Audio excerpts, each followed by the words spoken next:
আমরা দাঁড়িয়েছি যেটা আজকের দিনে ধ্বংস হয়ে গেছে। আগে ছিল ব্র্যান্ড স্ট্যান্ড, এখানে আগে সানা এবং মশাল ব্যবহার করা হতো। এখানে আগে দিল্লি লেখনায় অ্যাংলোবাইজি হীরাবাই লেখনি আসতেন। হীরাবাইয়ের হাইট 6 ফুট 2 ইঞ্চি, বিশ্ব সুন্দরী। এক রাতে আর ডিমান্ডে রাখতো 500 স্বর্ণ মুদ্রা, হিসাব করলে 10 কোটি। তাই এটা আগে ছিল নাচমহল, আপনাদেরকে এলে দেখানো হয় ফাঁকা মহল। আগে নাচতেন বাইজিরা, দেখতেন নবাবরা, কিন্তু বর্তমানকালে নাচে টুরিস্ট দেখি আমরা। তাই চারিপাশে হচ্ছে এখন শুধু ফুলের চাষ। চলুন এবার bypass. Hi guys, welcome to my new blog. তো বন্ধুরা, আমরা চলে এসেছি মুর্শিদাবাদে। অর্থাৎ আপনারা সকলেই জানেন, আমরা যে ক্লাসে 10 বা 11 যে ইতিহাস বই পড়েছিলাম, জগৎ শেঠ, মির্জাফর বা বিভিন্ন ঐতিহাসিক জিনিস, সেই সব জিনিস মুর্শিদাবাদেই দর্শন করা যায়। এবং তার খোঁজ দিতেই আপনাদের কাছে আমি এই ভিডিও নিয়ে চলে এসেছি। তো বন্ধুরা, আমরা আমাদের প্রথম ডেস্টিনেশনে যাব, অর্থাৎ জগৎ শেঠের কাঠগোলা বাগান বাড়িতে, যেখানে বহুত পুরনো গুপ্ত সুড়ঙ্গ বা বিভিন্ন পুরনো আধুনিক জিনিস আপনাদের সামনে তুলে ধরব। তো বন্ধুরা, এইরকম ভিডিও দেখার জন্য চ্যানেলটিকে সাবস্ক্রাইব করবেন এবং বেল আইকনটি ক্লিক করবেন। বন্ধুরা, আপনারা দেখতেই পারছেন আমরা প্রবেশ করছি এখন জগৎ শেঠের কাঠগোলা বাগান বাড়িতে। তো এই জগৎ শেঠ কে ছিল আপনারা কি জানেন? এই জগৎ শেঠ ছিল সেই পুরনো যুগের ব্যবসায়ী, হিরে মুক্ত জহরত এইসব ব্যবসায়ী ছিলেন জগৎ শেঠ। এবং এটি হচ্ছে তার কাঠগোলা বাগান বাড়ি। আপনারা দেখতেই পাচ্ছেন কত সুন্দর আর কত ভিড় লোকের মাঝে। এত ভিড়ের মধ্যে যে চারিদিকে গাছপালা, বন, অনেক লোক এখানে পিকনিকের উদ্দেশ্যেও আসে। আপনারা দেখতেই পাচ্ছেন আশেপাশে বহুত লোক বসেও আছে বিশ্রামের উদ্দেশ্যে। তো এই কাঠগোলা বাগান বাড়িতে ঢুকতে গেলে 40 টাকার টিকিট কাটতে হয়। এটি হচ্ছে সেই টিকিট। আমরা এই টিকিট কেটেই প্রবেশ করেছি।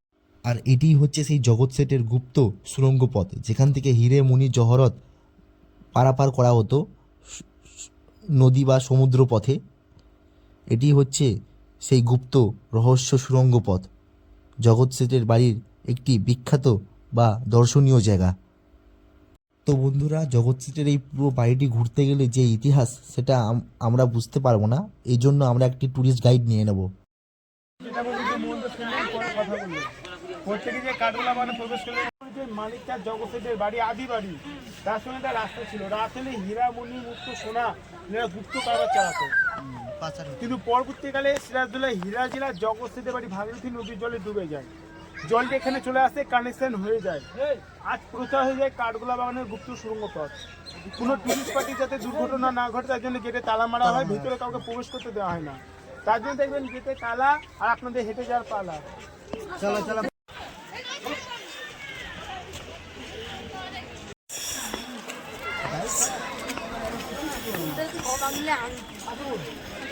ভিতরে প্রবেশ করবো 2 মিনিটের মধ্যে। কেউ ভিতরে ক্যামেরা চালু করবেন না, ভিতরে কিন্তু মোবাইলটা বন্ধ রাখবেন, ভিতরে ছবি তোলা বারণ। কাঠগোলা বাগান প্যালেস বাড়ি দেখতে পাচ্ছেন, দেখে মনে হয় দোতলা, কিন্তু সম্পূর্ণ 3 তলা কাঠগোলা বাগান প্যালেস বাড়ি। প্যালেস বাড়ি প্রতিটি কমিটির নকশা দেখবেন ব্রিটিশদের টুরিস্টের সাথে ভরা। এটা হচ্ছে ইস্ট ইন্ডিয়া কোম্পানির সিম্বল, যেহেতু ব্রিটিশ পিরিয়ডে। আর এই 12টা কাঠগোলা বাগানের সিঙ্গে স্ট্যাচু আছে। এনারা 4 ভাই বসতেন, দাবা পাশা খেলতেন। ব্রিটিশ সরকারকে শো করেছিলেন ব্রিটিশদের আন্ডারে বসবাস করে। তার জন্য দেখতে পাবেন সামনে বেদি আর চলুন দিদি।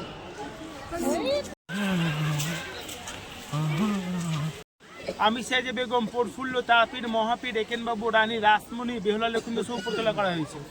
নিষ্ঠাচু ঐতিহাসিক, যেটা আমি আপনাদের ঘুরে দেখালাম। আগেকার দিনে এনারা যখন প্লেট ব্যবহার করতেন, তো প্লেটকে টুকরো টুকরো করে এখানে আগে মডেলিং তৈরি করা হতো, সব প্লেটের টুকরো। আগেকার দিনে মাটির তলে ছিল পিতলের পাইপলাইনের বৈশিষ্ট্য, যে একটি টবে জল ভরে না, বাকি সমস্ত পাইপ টু পাইপ জল পৌঁছে যেত। আর এখানে আগে কালো গোলাপের উপর সিঙ্গেল স্ট্যাচু ব্যবহার করা হতো ব্রিটিশ সরকারকে খুশি করার জন্য। প্রকৃত ছিল এটা বোকা বানানো এক রাস্তা।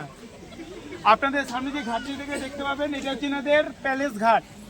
কিন্তু আগে ছিল সান ঘাট, চারিকোনায় শ্রীবাদন গম্বুজ ঘর দেখতে পাবেন। এখানে আগে খোঁজা হিজড়ে সৈনিক পাহারা দিতেন। পরবর্তীকালে এটার নাম হয়ে যায় প্যালেস ঘাট। রঙিন মাছ পোষা হয় দর্শকের মনোরঞ্জন করার জন্য। আজকের দিনে ঝুঁকতে গেলে দেখা যায় কোনায় কোনায় কাদা। আর চলুন দাদা, আপনারা প্রত্যেকে যে জায়গাতে প্রবেশ করলাম আপনাদেরকে নিয়ে, পয়লা বৈশাখে পুজোতে আমাদের কি পুজো হয়, সিদ্ধিদাতা গণেশের। কিন্তু এই যে গণেশজির বিগ্রহ দর্শন করতে পারছেন, ইনি হচ্ছে নাগেশ্বর গণেশ। সব থেকে ধুমধাম পুজো বোম্বে, মহারাষ্ট্রে করা হয়। রাজস্থানের বাসিন্দা এখানে স্থাপিত করে গেছেন। ওই কোনা থেকে আমরা বলতাম ওই যে ঘরটা নতুন করে তৈরি হচ্ছে ওটা আগে ছিল গেস্ট হাউস, আমরা বলি চামচিকা হাউস, কিন্তু তুমি আবার ঠিকঠাক করা হচ্ছে। এই যে হলুদ কালারের বিল্ডিং লম্বাই বড়, এটা এনাদের ছিল রান্নাঘর, আজকের দিনে পুলিশ ক্যাম্প। মাছি স্ট্যাচু দেখতে পাচ্ছেন এখান থেকে, এনারা মারোয়ারি মাছ পুষতেন দাদা, 2.5 থেকে 1.5 সাইজের মাছ হতো, মাছ মনে ভেসে উঠলে গার্ডেনে সমাধি দিয়েছিলেন আর সমাধির উপর মাছি স্ট্যাচু করেছিলেন। আপনাদেরকে যে হীরাবাই নাচমলে ময়দানের কথা বলা আছে, সেই নাচমলে বেদি এরিয়াটা আগে ফাঁকা ছিল না, আগে ছিল বেলজিয়াম গ্লাস দিয়ে ঘেরা, যেখানে প্রাচীর ছিল সেখানে আমরা দাঁড়িয়েছি, যেটা আজকের দিনে ধ্বংস হয়ে গেছে। আগে ছিল ব্র্যান্ড স্ট্যান্ড, এখানে আগে সানা এবং মশাল ব্যবহার করা হতো। এখানে আগে দিল্লি লেখনি অ্যাংলোবাইজি হীরাবাই লেখনি আসতেন।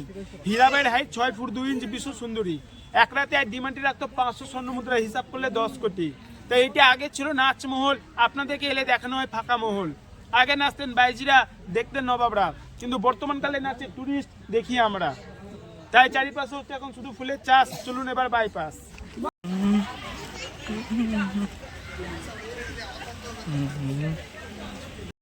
দাদা বাড়ি, আমরা বলি মাস্টার মশাই, দাদা মারোয়ারিতে ওনারা দাদাজি বলতেন। দাদাজি আশ্রম ওনার প্রদর্শনের ভিতরে আছে। ইনি হচ্ছেন কাল ভৈরব, যিনার 12টি কুকুর, এনার সব থেকে ধুমধাম পুজো কাশিতে করা হয়। এই যে কাঠ, গাছটিকে অনেকে বলে আমজাম কাঁঠাল, কিন্তু গাছের নামটি চাপা। এটা বাইরে থেকে লাগে মোটা, ভিতরটা আসলে ফাঁপা। গাছটির নামটি শ্বেত চাপা। এগিয়ে আসুন। গাছের পর বাদ পড়ে গাছটি 3 ভাগে বিভক্ত হয়ে যায়, দিয়ে 3টে নাম হয়ে যায় বাংলা, বিহার, উড়িষ্যা। দিয়ে বাংলা উড়িষ্যাকে দেখতে গেলে কি হয়, দেখা যায় গোড়ায় মাটি। আর চলুন এবার হাঁটি। একটা কথা প্রত্যেকে বলি, এই যে হনুমানজি বিগ্রহ দেখতে পাবেন, এটা গোলাপ বাগানের মাটির নিচে পাওয়া যায়। হনুমান জয়ন্তী, রামনবমীর দিন পুজোতে করা হয়। আর 4 চাকা গাড়িটা ছিল কলকাতায় ভবানীপুরে দুগর্তের কাছে, বংশ পরম্পরা এখানে 1 মাস হলে এনে রাখা হলো। আর এটা হচ্ছে লাস্ট মন্দির, জৈন মন্দির। ভিতরে আছে আদিনাথ, পরেশনাথ। তো মন্দিরের সামনে গেট। আমার বক্তব্যটি এখানেই হলো শেষ। তো বন্ধুরা, ট্যুরিস্ট গাইডের কথা শুনে আপনারা বুঝতেই পারলেন যে এই মন্দিরে কি কি দর্শনীয় জায়গা আছে, এবং এই হনুমান দৃশ্যটা দেখে আমরা চলে যাব আদিনাথ পরেশনাথের মন্দিরটা, যেটি এই জগৎ সেটের কাঠগোলা বাগান বাড়ির মধ্যেই অবস্থিত। এই মন্দিরটি দেখেই আমরা বেরিয়ে পড়ব পরের উদ্দেশ্যে।